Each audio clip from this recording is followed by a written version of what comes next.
They were who they were, and that was that. Well, I tried to be reasonably, good, but loving. I was loving. I kissed and hugged them and told them, behave yourself and try to be good. And did they be interesting? I'm very lucky because even though the inseminators had a strong imprint and there were two different inseminators, my children are really great. I'm just lucky, because they just, and I think they're lucky to have me as a mother. It's our genes, yeah. No, it's because I accept their eccentricities. I delight in them. Right. They're not kind of typical children. It's like, whatever. You have a good mother, because I think what you're doing is actually kind of cool. Other people might have a problem with it, but good. Don't they also seem, not in awe of you, but they appreciate you, right? They do, yeah. They do. And they love me. That really can't, right. They do. I don't They're the only ones. None of the men ever love me. They just want to have sex with me. Well, that's flattering in its own way. Back in the day when men wanted to have sex with me. Back when I was youthful and beautiful. And seductive. That's part of it. I think when we get older, we just say, forget that. I'm not seductive anymore. Even now, when men want to have sex with me, they still kind of do every once in a while. I'm like, are you kidding? Right. Give me a break. It's too much. Don't even. I've got other stuff to do. Germs. Ugh. I don't want to go there. I'm not going to get pregnant, but I'll probably get some infection. My gynecologist told me I was her last virgin. Seriously, she said I was the only patient in her practice in New York City that has never had a venereal disease or sexually transmitted disease. That's amazing. I'm the only one. I said it's because I don't have sex. That's how you don't get them. I am clean because I gave up sex. But you could have gotten one earlier. I know, but I think I gave it up so long ago before, venereal disease was invented. I think that's exciting like that. I still don't understand. Are those shots they're giving young women, are they to protect human papillomavirus? Yeah, is that, I think it's to protect against. I think. Yeah, something like that. I don't know. My daughter is debating whether or not she wants to take it. I have no idea how to advise her. But how would Emily Post feel about this conversation? Well, she would feel absolutely fine about it. She would say that that times change, that in her time, we certainly didn't talk like this, but that it's a good thing now. She was very good about evolving with the time and talking to lots of people, to the cab drivers. And she would say, what do you think of X, or what do you think? And she would take it and make it into some kind of conglomerate, and then she'd say, that's what we're doing now. So, yeah. But she would just suggest that everybody, no matter what the issue, that you do have to think of the others. Right. I mean, the essence of Emily Post really is basically the golden rule, isn't it? Yeah. It's all do unto others. Right. That's all. And if you consider the others, you're naturally going to be the way you should be. Right. Unless you're a psychopath. That's true. That's true. Because I just think you're a psychopath. Considering the other as you would yourself means you despise yourself and want to kill yourself. Why not? Only the men I dated and had children with, some of them. But I hope your kids don't listen to the show. Oh, no, they've heard it all. They know it all. Are you kidding? They'll say it to me. Yeah, very bad, very bad. I mean, Emily Post had bad taste in men, too. She had very bad taste in men. Yeah. I mean, why'd you marry that pretty boy who right away went cheating on her? Hello? I know. Yeah, you didn't do that?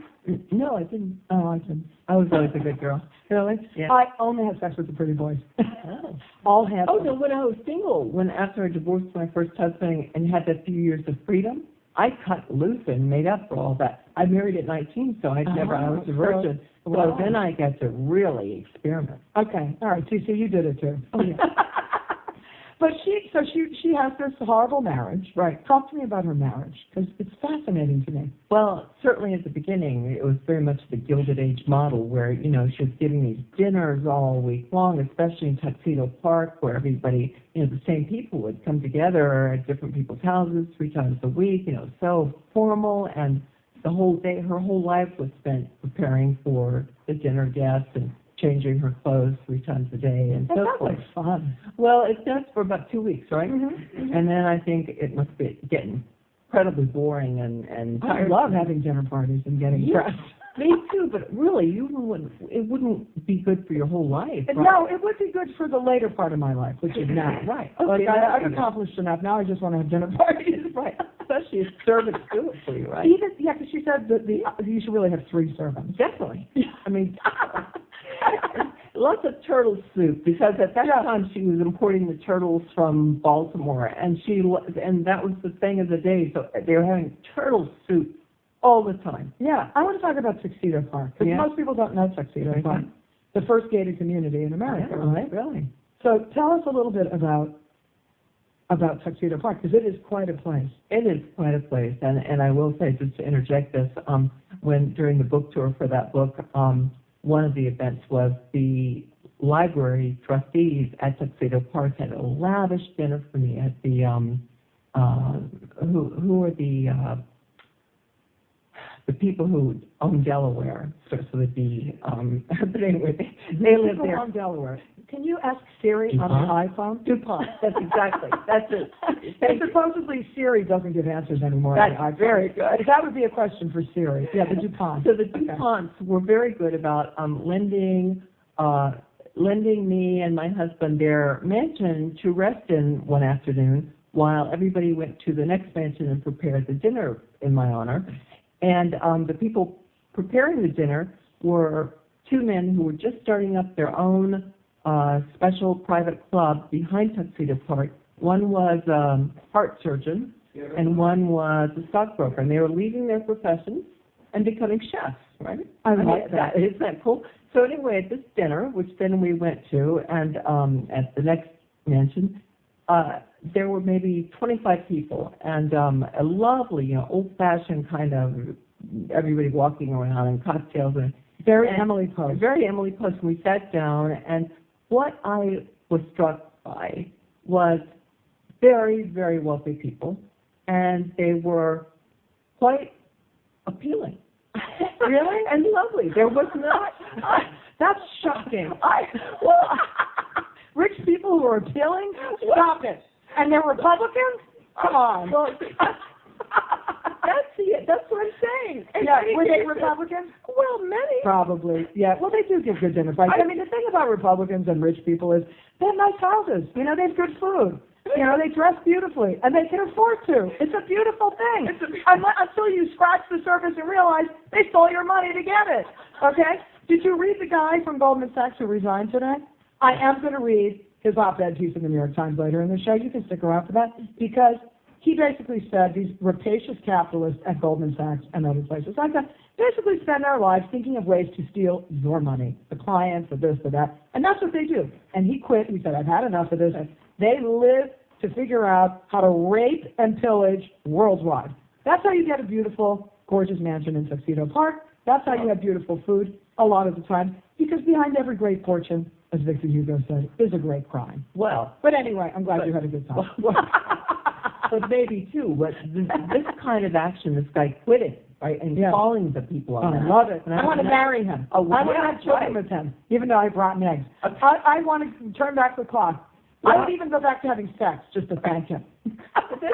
This really may change things. These kinds of people coming forward and saying, I don't want it anymore. Exactly. Right? Gregory Smith, you're my hero. I love you. You can do no wrong. Right. I don't care. You can commit crimes. I don't care. You did the right thing. Remember when we had Boss, what's his Boss name? Tweed. Right. Another. That was, and for that period, until people stood up and said no more. Enough. Right? No more. Yes, I went to the Women in the World Summit. Oh, wow. Which was quite wonderful, and there were let me tell you something. Women from all over the world, women who have been sold into slavery, women whose parents have married them off, the women whose children have been raped and murdered. The most exquisite women were the African women who said, there's no such thing as being politely aggressive. You just have to get up there and get in their face and do it. Right? And American women need to learn how to fight back. They need to, all these bastards who are running around trying to take away our reproductive rights and control us. No, you're not going to do it. That's it. You need to suffer. No more sex for you. No more blowjobs for you. That's it. We're done. We're going to be Emily Post. We're not going to be polite. We're just going to say, that's it. That's it. Goodbye and good night. I mean, she would have been like that. Yes. I mean, at this point, exactly. That's exactly what she would have done. And there's no such thing as being politely aggressive. No. You have to be aggressive. I agree. And you have to mean business, because these guys could care less if you live or die. They will rape and pillage and kill your children and take your last dollar and eviscerate you for another dollar. For another dollar. And that's it. You have to say, you get nothing. Right. Zero. Right. Goodbye, good night, and you have to get together and hold, the women have to hold strong, and they have to collectively get together and put up a big fight. I'm ready. But you know, a lot of people think that feminism has been won. There's No, no, please. I'm not kidding. I have heard this again and again. Oh, that, please. that that again. My writers group. One person said about this Blanche proposal. I was passing it around, and they said, but isn't it kind? I said she was the first publisher, you know, and she was so brave and so strong against all these men who wanted to push her out of the business and everything. And he said, aren't we a little beyond the feminist stuff? And not at all. No, Rick Santorum blames single women, single mothers, for all the social problems in America. There's a state senator in Wisconsin who I went on Joshua Rubinski's show last week and basically insulted him enough so he ran off the show like the coward that he is. Really? Yeah, because he thinks basically that single mothers are to blame for everything, and he needs to put some money into running a campaign against them. I said, sir, do you understand that it is the single mothers who are doing all the work in this country? Why don't you go after the inseminators if you have such an issue? I love you. Why don't you go after the penises that are the problem? Why don't you just cut them all off? Okay? So, I mean, to blame the single mothers are these women who work tirelessly, who take care of children with no health benefits, with no child care, with no help from family members, with no help from neighbors. You know what? These are the heroes in America. These are the women who deserve to be applauded, not insulted. No, I agree. I agree. And so I'm into the fight. I'm designing my superhero cape. Well, let me have one. I'll join. What color? What color? Let's see. I think blue and red. Blue and red. Yeah. I like your very Wonder Woman. Yeah. You have that Wonder Woman I vibe. think that's what I'd like. Yeah? Okay, you get blue and red. I'm going to do blue and gold. Okay, well, I like that even better. If you had given me a choice, I would have taken that one instead. What about blue and gold? You could have stars on your outfit. Oh, that I would love. Yeah. I would love that. I really think it's time for women to put on superhero outfits and take to the streets. I think it's time. I want to occupy everything. Everything. Everything. That's it. I'm going to show no mercy. That's going to be my motto. My daughter, we have 4 kids and three sons and 1 daughter, and she said to me, and this is when she was 16 or 17, she's now 28, she's getting married to her longtime girlfriend of 8 years. And she said, when she was 17 and said to me, I'm a lesbian, I've decided. And I said, stupidly, even though I had written feminist theory, and I said, oh, that's interesting. And I said, is that you're a sexual lesbian or you're a political lesbian? And she looked at me and she said, Mom, you can't distinguish. And I thought, this girl, she's okay. She's okay. Yeah. She fights for the people who need to be fought for and who, she won't take this stuff. No, you can't. You just can't. You just can't take it. I don't think Emily Post would be taking it. No way. Came into the show today, she'd feel exactly the same way. Totally. And she actually didn't take it, even though she was very polite about it. Right. Exactly. Right? That's exactly right. Even when her husband was cheating on her and it was all made so public, and she could have done what all the other rich wives did and just pay off the blackmailer, she went public and said, let's just get the blackmailer and then I'll divorce you. Yeah. And she did. Yeah. Brave. Well, it was brave. Yeah. It was really brave. Now, she had a very interesting relationship with her housekeeper, maid. Yes. Hilda. I looked very hard because I thought this must be where she found love, because she never, again, she was a young woman when the affair happened. When the inseminator. Yeah, when the inseminator. The philanderer pig. Right. By the way, just to show you about poetic justice, he was always taking his yachts and sailboats out and having sex on them when he was married with Emily. And she hated sailing, and he knew it. She would throw up in it. So he would do that. Well, he died years later because he was selling sailboats. And he went out in the Long Island Sound, and it got very rough, and he drowned. I thought she must have been. Absolutely. I mean, isn't that how it always goes? Seriously, it always ends that way. These men always end badly. They just do. All of them. All the inseminators who screwed me, bad, twisted things happen. See, you're very brave to talk like this. Why? Because it's the truth. I just speak the truth. And my motto is the truth is a terrible thing to waste. Well, that's true. The That's truth true. is a But I terrible do thing. happen to have a really great man. My Okay, husband hey, is there are a few. but they're few and far between. All my listeners, I have Yeah. great men who listen to this show. Seriously, I mean, I have the most thoughtful men who call in. They're really wonderful. Anyone who could tolerate me and listen to me has to be wonderful. And great women, too. I actually am so stunned because they're sensitive, they're smart, they're interested, right. you know, and most of the time they have the right point of view about everything. Right. Is that crazy? No, that's really nice. It's so nice. Right, and actually Emily Post was on, had a radio show too, and I was looking through some of the mail that she got, and people were, believe it or not, moved. I mean, their lives were affected by learning that it's okay not to know where the silverware goes. That's not the most important thing. Yeah. You could learn that. You can, go to a book and learn it, but it's very important to be gracious to each other. Yeah. And once in a while she would say, usually your accent where you come from is not the important thing, but if you use illiterate expressions from that culture, that makes you sound like you don't care or you're not going to spend the energy to learn how to say something. So she was very... She had the right point of view about it. She was very good. And her children and her grandchildren, who are now running the Institute, and her great-grandchildren, are lovely too. They're so generous. They just wrote the 19th edition of the Emily Post of Etiquette. And you open it, and they've contributed the 3 grandchildren to the main person who wrote it. And what you give is what you get. It's wonderful. It's a beautiful thing. It's gone on and on and on, and they have no problems with admitting mistakes. Or, Emily said once something like, I was careless and suggested everybody should have 3 maids for their dinner parties in 1922. And people wrote me and said they don't have the money for 3 maids. What should they do? And that's why I developed this 3-in-1, the next edition in 1927, so that you could just keep it by your side and have a dinner party without having any servants. I mean, it was adjusting to where people really were. Now, what did you learn from the life of Emily Post and researching it and writing the book? Well, it's important what I learned because I actually ended up, I did an article for Vogue magazine that had a lot about this, and then I did one of those Kindle singles where they asked me to do one called Mind Over Manners, which was about my stem cell transplant in the hospital with Emily Post.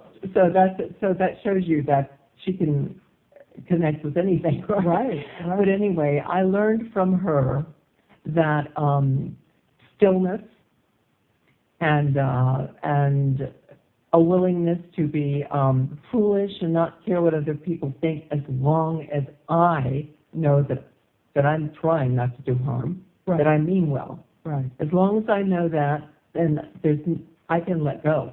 Yeah. The best way to live a life. Right. I mean, if I knew that I was trying to be mean or trying to get at someone, that's a different thing. But otherwise, she would sometimes, she was having trouble with her vision, and she would be at a party where she was the guest, and she would spill raspberry sauce all over herself because of her cataracts. And it would be in all the newspapers. Oh, Emily, and she just laughed it off and said, "Oh, I'm sorry if I bothered anybody." That's who that would be, right? I mean, It's beautiful. It is beautiful. It's really a beautiful thing. Joan Didion really relied on etiquette when her husband died. And she tried every single book she could find on grief and getting over mourning, and it was etiquette, Emily Post, that she said anchored her. I can understand that. Yeah. Well, it's what anchored Emily Post. Oh yeah, right. She came up with a solution. Right. To the problem. Right. Pain and suffering in your life. Well, she really saw etiquette as an ethical issue and not she kept in the first edition using the word class, and then she would catch herself and use a different word. And by 1927, she was starting to drop. She realized that best class was being interpreted as something you were born to, or money. Yeah. And she finally got through, at least in 1932, that edition, that no, it has to do with what you make of yourself. Has anyone done a movie? Is that No, but the one's under, the Postage Institute told me that they've got one under consideration, but, so I don't know. Yeah, it's a really interesting. Wouldn't it be a series. good, wouldn't it be a lovely movie? It I would think. be. Yeah. Or a yeah. miniseries. Right, a miniseries, that has been mentioned, I think that's. Like an HBO miniseries. Right. I love it, and I love you. Well, I love you. There you go. We love each other. We love each other, right? We're the love fest. I love it. See what being honest leads to? Leads to love. It does. Love. Love's a beautiful thing. All right. The book is called Emily Post, Daughter of the Gilded Age, Mistress of American Manners, and Laura Claridge is the author. Thank you so much for hanging out today. Thank you. Thank you. You will open the door. Don't think because there's a ring on your finger, you needn't try anymore. The NCAA men's basketball tournament is here. And SiriusXM has you covered. We're having a touch for Anthony Davis. Coach K is there every game of the